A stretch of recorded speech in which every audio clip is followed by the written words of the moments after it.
Abra sua Bíblia em Êxodo 24. Diz assim, depois disse, vai projetar lá? Então eu vou na projeção. Depois Deus disse a Moisés, subam ao monte para encontrar-se com o Senhor. Interessante isso aqui, viu, irmãos? Deus disse a Moisés, subam ao monte para encontrar-se com o Senhor. Deus disse assim, subam ao monte para encontrar comigo. Preste atenção nesses detalhes da Bíblia. No hebraico está exatamente assim. Então Deus disse, que Deus que disse? O Deus triuno, a triunidade divina falou com Moisés. E disse assim, suba ao monte para encontrar com o Senhor, com Yahvé. Você vai encontrar com o Pai. Isso aqui é muito interessante. Você e Arão, Nadab e Abiú, e 70 autoridades de Israel adorem a certa distância. Vão subir ao monte, mas quando chegar lá perto, vocês fiquem à distância. Não cheguem no monte. Fiquem à distância. Vamos para o 2. Vamos acompanhar a leitura aí, João. Somente Moisés se aproximará do Senhor. Os outros não se aproximarão. O povo também não vai subir com vocês. O povo fica lá embaixo. Vai subir os 70 anciãos, os líderes, esses homens aí junto com Moisés. Mas só Moisés vai chegar mais perto de mim. Versículo 3. Quando Moisés foi até o povo e lhes transmitiu todas as palavras e as ordens do Senhor, todos eles responderam em uníssono. O que é uníssono? Todos gritaram em uma só voz. Faremos tudo o que o Senhor falou. Continua. Moisés então escreveu tudo o que o Senhor dissera na manhã seguinte. Moisés levantou-se cedo, construiu um altar ao pé do monte, ergueu 12 colunas de pedra, representando as 12 tribos de Israel. E em seguida enviou os jovens israelitas que ofereceram holocaustos e novilhos como sacrifício de comunhão ao Senhor. Moisés então colocou a metade daquele sangue em tigelas e outra metade ele aspergiu sobre o altar. Em seguida pegou o livro da aliança, leu para o povo e eles disseram, faremos tudo o que o Senhor ordenou e lhe obedeceremos. Depois Moisés tomou o sangue e fez o quê? Aspergiu sobre o povo e disse, esse sangue da aliança que o Senhor fez com vocês, esse é o sangue da aliança que o Senhor fez com vocês, de acordo com todas estas palavras. Até aí tá bom. Vamos abrir a palavra de Deus ainda em outro texto, agora no Novo Testamento, em Lucas 22. Lucas 22, 19 e 20.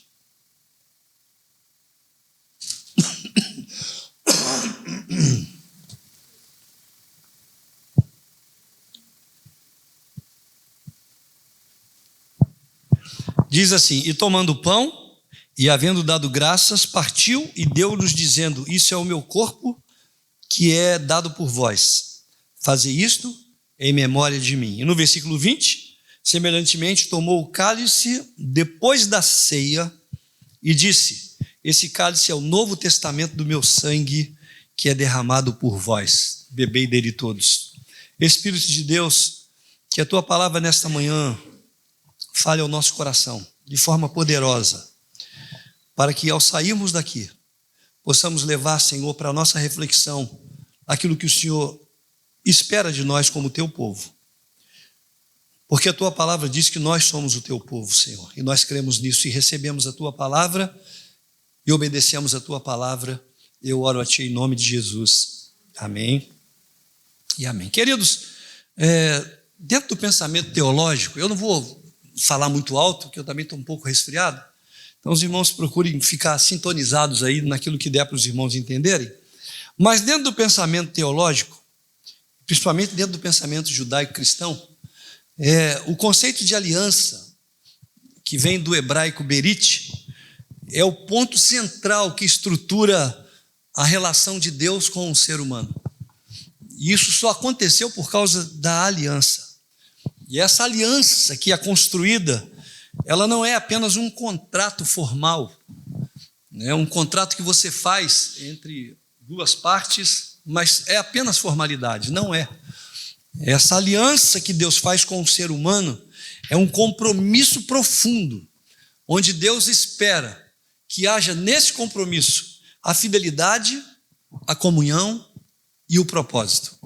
Deus espera isso. E por que isso é desse jeito?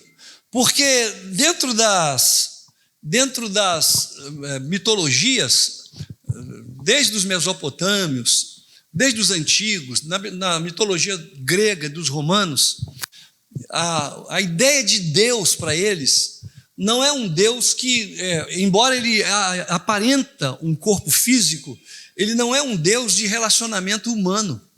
A ideia de Deus na mitologia é um Deus distante. Há uma figura de Da Vinci, se eu não estou enganado, Leonardo da Vinci, que ele pinta uma divindade no céu e ele tem um dedo apontando para baixo para o ser humano e um ser humano tocando um dedinho nele. A relação de Deus com o ser humano é uma relação, dentro da mitologia, superficial, não é uma relação de profundidade, não é uma relação, não é um contrato, não é uma aliança, onde as partes elas estão envolvidas com fidelidade, onde elas estão envolvidas com a ideia de comunhão, com a ideia de propósito. Não é. Veja que o Deus da Bíblia, ele traça meios de estar envolvido com o ser humano. É por isso que Deus ele vai, lá no Antigo Testamento, levantar o profeta Jeremias no capítulo 30, 22, e dizer para o povo: vós sereis o meu povo e eu serei o vosso Deus. E onde isso se estabelece? Essa aproximação de amor, essa aproximação de graça que se manifesta, ela acontece por meio da aliança, por meio desse relacionamento. Dentro dessa teologia, a aliança evidencia essa aproximação do Criador com a criatura. É Ele que se aproxima, é Ele quem busca, é Ele quem vem. No Antigo Testamento, lá no Gênesis, os irmãos vão lembrar que o texto diz que Deus ia ao Éden, no cair do dia, e ia falar com Adão. Ele procurava Adão, até o dia que Adão peca junto com sua esposa peca e induz ele ao pecado, e eles descobrem que eles estão em pecado e eles se afastam dessa relação. E quando Deus entra no Éden, o texto diz que eles se escondem. E Deus passa então a procurar o casal. Procurar entre aspas. Nós estamos falando de um Deus onisciente, onipotente, onipresente, que Deus sabia até onde ele estava. Deus podia ter ido lá, né? De boa, lá na moita que eles estavam, e ter chegado lá na moitinha e: o que vocês estão fazendo aí, seu safado? Talvez se fôssemos nós faríamos isso, né? Os filhos, quando erram, eles se escondem, né? Mas você que é mãe e pai sabe onde eles estão. Você vai lá: vaza daí, eu sei que foi você. Então nós sabemos. Eu tenho uma cachorrinha da minha neta lá em casa, uma Pinche. Aquilo é terrível, irmãos. Eu estou com 3 pequenos lá em casa que me dão muito trabalho. É a Pinche, a Esther e o Benjamin. Os 3 são a mesma coisa. Falo para a Débora, é a mesma coisa aqui. E ela, assim, a gente já tentou ensinar ela. Eu comprei, Natália, eu comprei para ela aquela toalhinha higiênica, né, para ensinar ela a fazer o xizinho. Ela rasga tudo.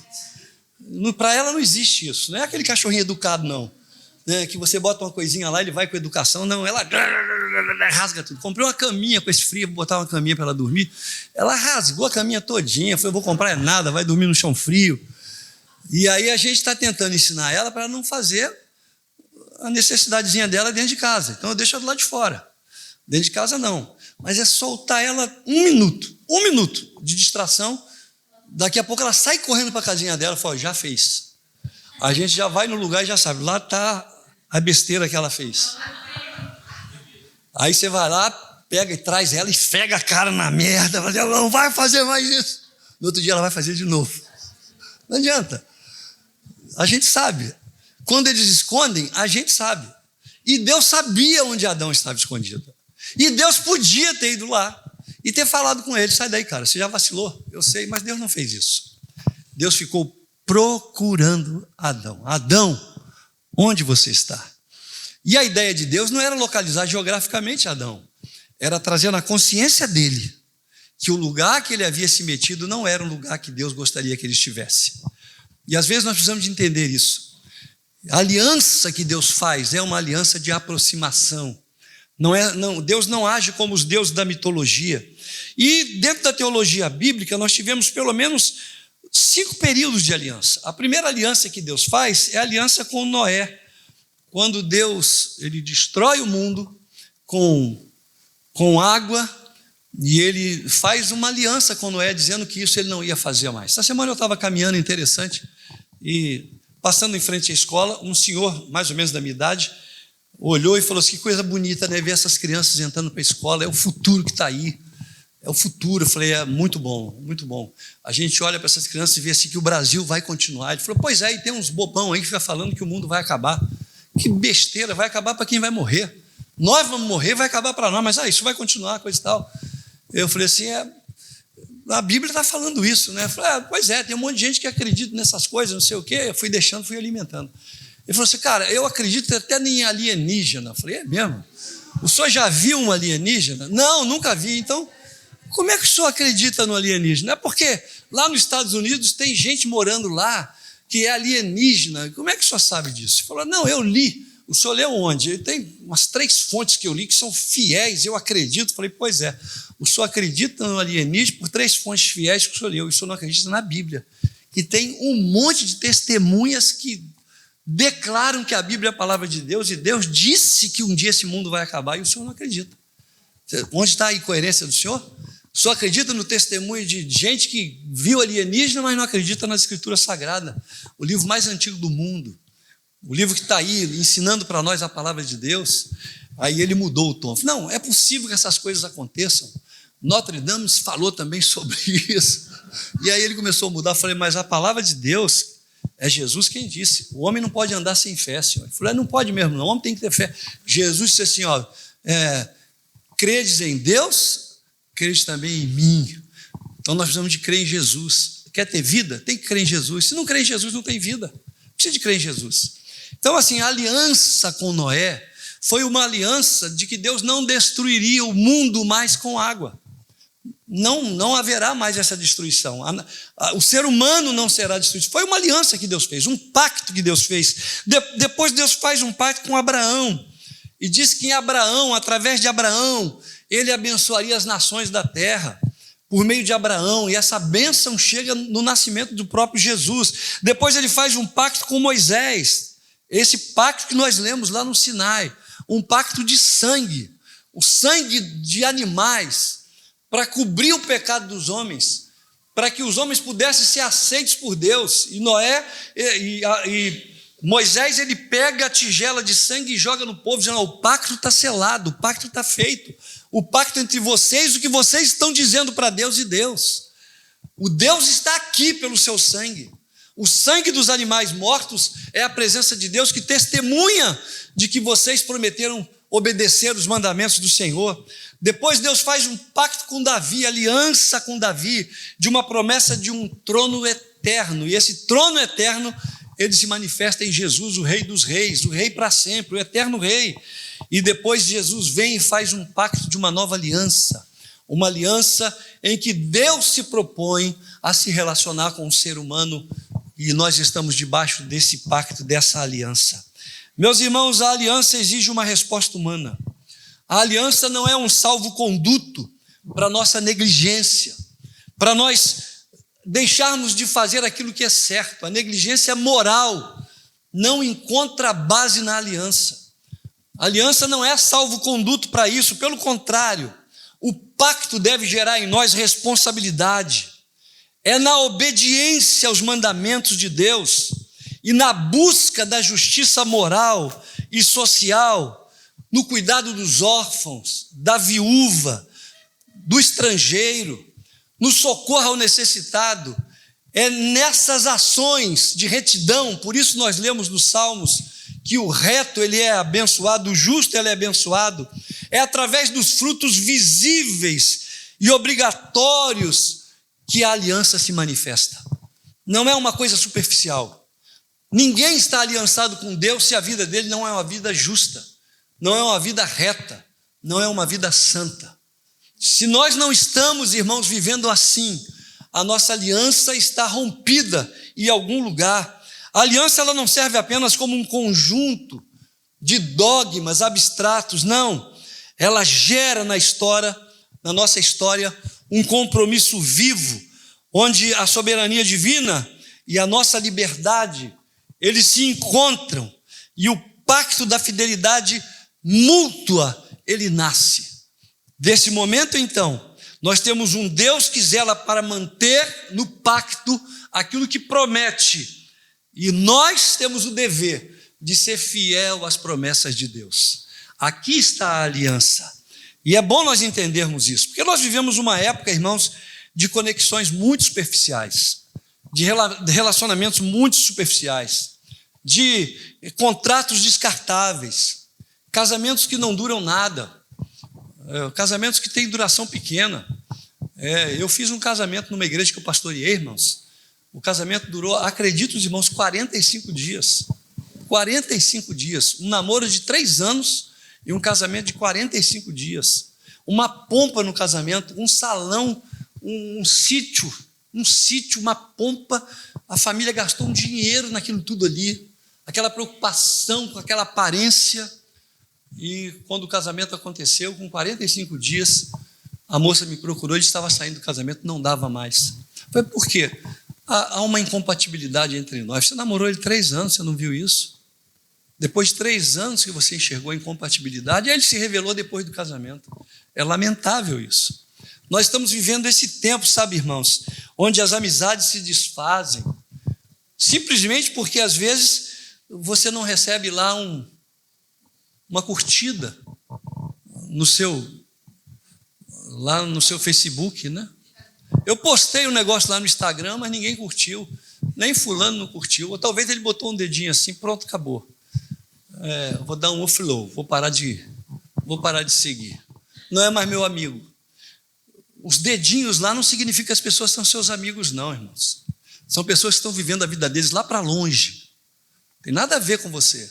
Elas vão lá e curtem porque te conhecem, curtem porque gostaram, curtem porque um dia te conheceram, estiveram perto de você, mas não significa que são amigos. Esse conceito de amigo, ele é tão amplo, precisa ser tão pensado por nós. Quem são os meus amigos? Quem são os meus verdadeiros amigos? E que hora esses amigos eles se manifestam? Nós estamos atravessando isso, irmãos.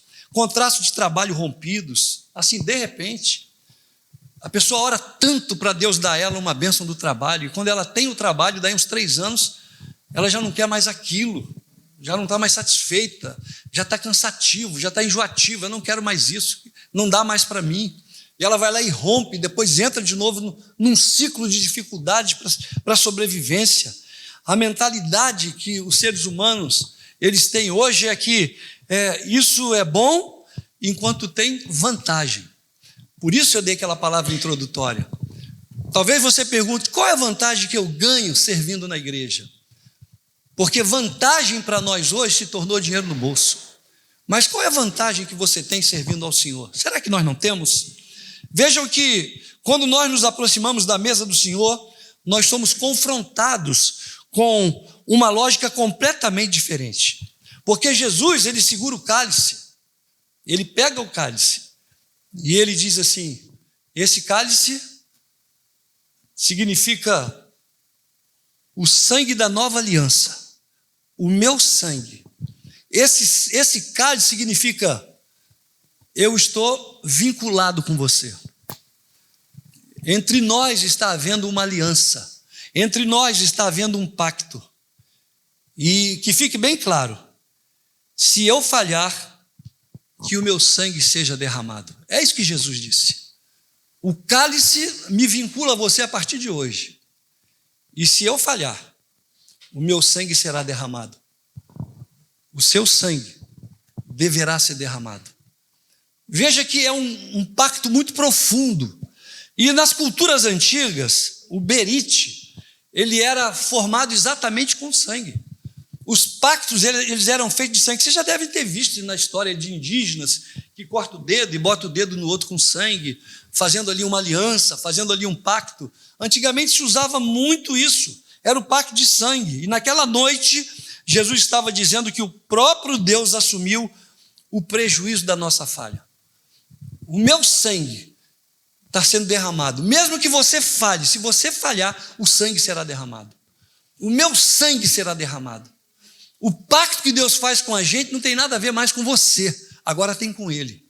A palavra dele está empenhada.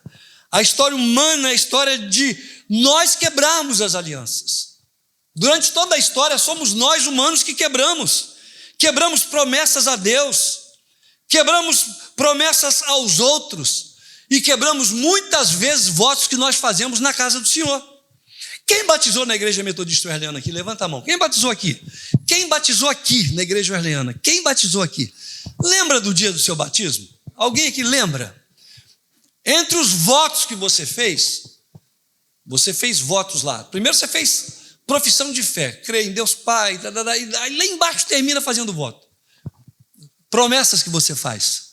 Prometo trazer meus dízimos, minhas ofertas, prometo estar nos cultos. E nós vamos quebrando as promessas que a gente faz, irmãos. A gente vai destruindo. Nas nossas alianças, nos nossos contratos, a gente vai. Mas na aliança com Deus, na nova aliança, Deus assumiu o prejuízo da nossa falha. Derramou o seu sangue. Colocou o sangue nessa relação. Ele derramou o sangue para garantir o pacto. A história humana, irmãos, ela sempre revela nós quebrando a aliança. Mas a beleza da nova aliança, ela está registrada lá em Jeremias 31. Colocarei no coração do povo a minha aliança. Colocarei o meu espírito, colocarei dentro do coração do povo o entendimento para que eles obedeçam. Quantos aqui, meus irmãos, entraram por essas portas hoje carregando culpa, carregando tristeza por uma falha, por um fracasso? Mas nós precisamos de voltar a entender que os pensamentos de Deus são diferentes do nosso. E Deus não se cansou de você. Deus não se cansou de mim. Eu não posso dizer que eu não sou digno mais. Você é digno. Porque o pacto que Deus fez colocou o sangue dele. Ele não pediu o seu. Ele colocou o sangue dele. O sangue dele já foi derramado. O sangue dele já foi dado. O sangue dele já foi entregue. E nós precisamos de entender isso. O pão e vinho, eles testificam que o amor de Deus por nós não é baseado na nossa performance espiritual.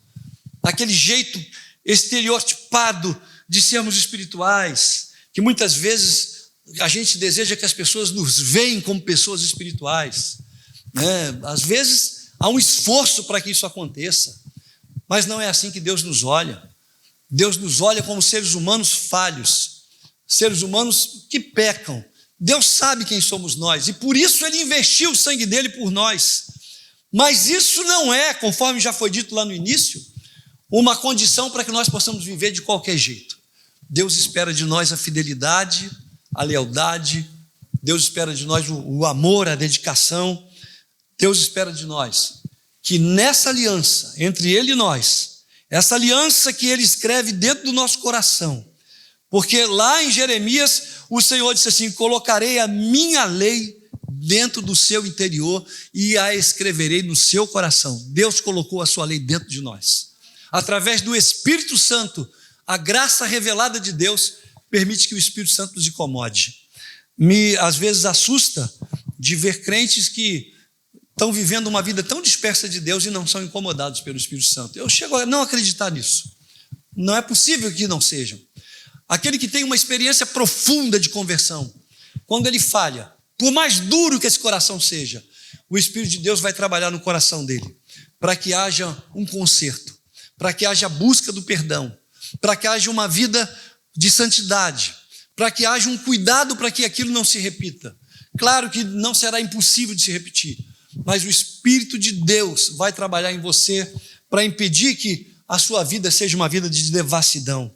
Veja, meus irmãos, que hoje, quando nós sairmos daqui e voltarmos para o nosso lar, e talvez a gente viveu uma manhã, já pela manhã, desagradável, ou ontem já tivemos um dia desagradável, ou já experimentamos um dia de estresse.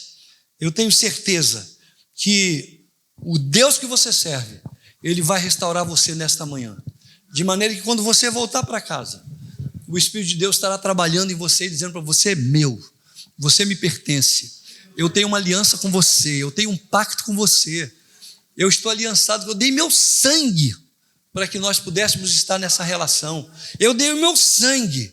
Veja, meus irmãos, que a ceia, ela nos revela isso.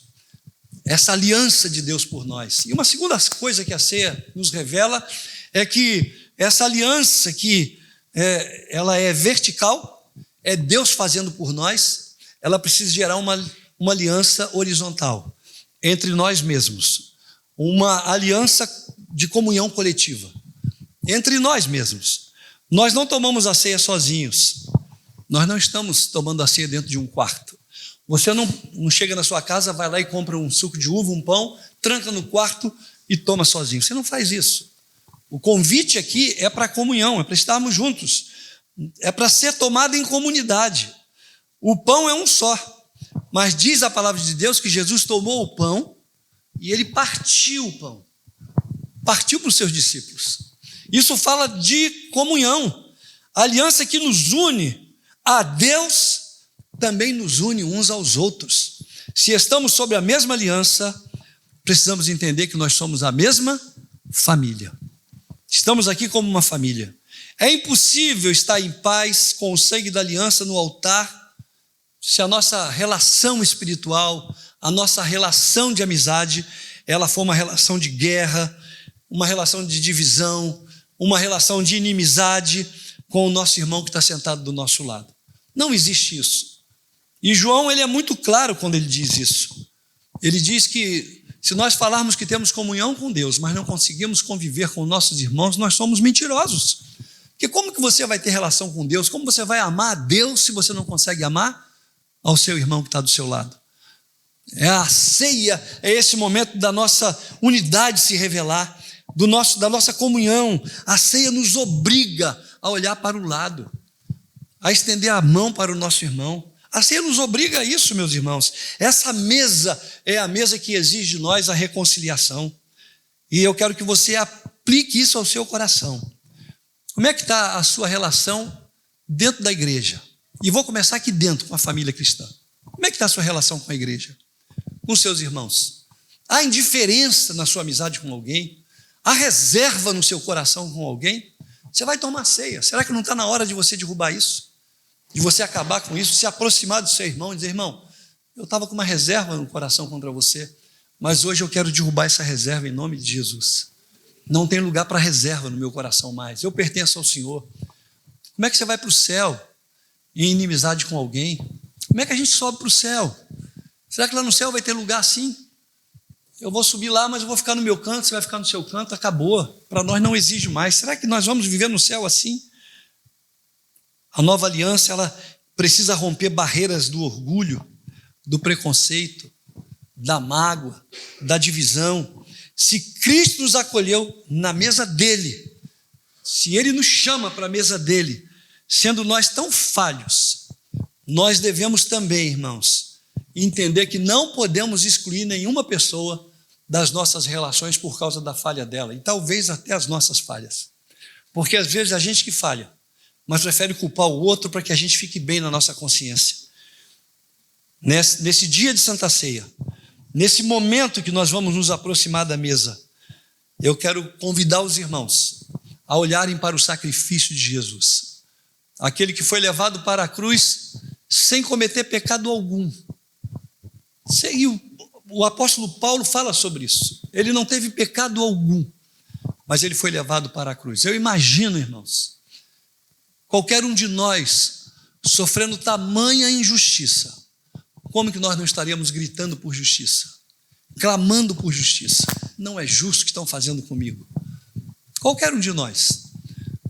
Mas ele não. Diz o texto da Bíblia, como ovelha muda, ele foi levado para o matadouro. Ele não olhou para os soldados e disse assim: cara, você está batendo um cara injusto, seu safado sem vergonha. Para com isso. Ele não disse. A única coisa que ele disse, quando estava diante de Pilatos, foi quando Pilatos perguntou quem ele era, porque queria saber quem ele era, porque ouvia dizer que ele era o rei dos reis, e isso era uma afronta para um homem poderoso igual ele. E ele diz a Bíblia que abaixa a cabeça e não responde. E Pilatos sussurra para ele: você sabia que eu posso te soltar ou te condenar? Que eu tenho poder sobre você? Aí ele levanta a cabeça e olha firme nos olhos daquele homem e diz assim: nenhum poder você teria se do céu não te fosse dado. E o que você tem que fazer, faz. Foi a única coisa que ele disse. Ele não disse, você é um canalha. Você está fazendo essa maldade comigo? Eu não fiz nada. Você é um covarde. Ele não disse. Ele simplesmente abaixou a cabeça e se permitiu ser sacrificado em nosso lugar. O Pai o entregou para morrer por você e por mim. Mas nós, muitas vezes, irmãos, nós não suportamos as injustiças que vêm sobre nós, as afrontas, as acusações, as coisas que acontecem sobre nós. Eu gostaria de hoje, quando você tomar o pão e o cálice, pegar na mão o pão e o cálice, eu gostaria de te convidar para entender que você não está longe de Deus. Deus te procura. Deus está perto de você. E esse é o momento de você entender isso. O sangue de Jesus foi derramado. Deus está aqui, Jesus está aqui. Ele quer comunhão com você. Ele não quebrou a comunhão com você. Quem quebra relacionamento somos nós. Deus não quebra relacionamento. Deus não quebra relacionamento com o homem. Deus não quebra relacionamento com o homem. Quem quebra a relação somos nós. Quem quebra a aliança somos nós. Quem quebra o pacto somos nós. Mas sempre que nos voltarmos para Ele, como um bom pai estará de braços abertos a nos receber e nos perdoar. Se você está cansado de tentar agradar a Deus pelas suas forças, não, eu não jejuei essa manhã, essa noite eu dormi com meu marido lá e nós nos amamos, eu não posso tomar ceia. Em nome de Jesus, para com isso, irmão. Em nome de Jesus, para com isso. Você não está aqui por causa de você. Você está aqui por causa do sangue dele.